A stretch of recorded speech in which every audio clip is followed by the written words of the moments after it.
What's up everyone, welcome back to our channel again. In today's video you are going to see how to see the screen time on Samsung phone, or how you can see your screen times on your phone.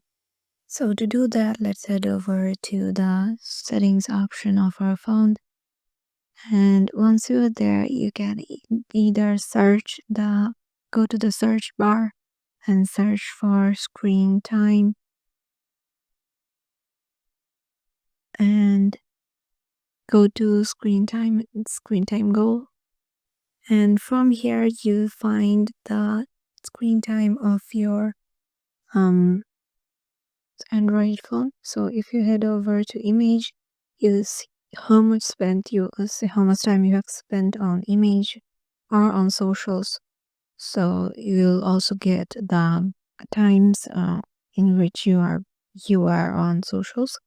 So yeah, this is how you can just do it. Hope this video will help you out, and we'll see you in the next video.